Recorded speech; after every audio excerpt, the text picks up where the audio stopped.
calles frías desoladas, cuando una luz blanca y helada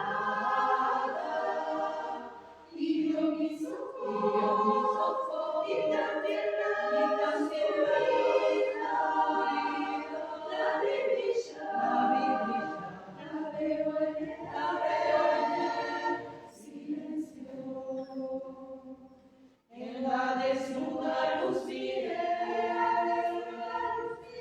1000 personas, tal vez más, gente que hablaba sin poder hablar, gente que oía sin poder oír, y un sonido se envolvía sin piedad.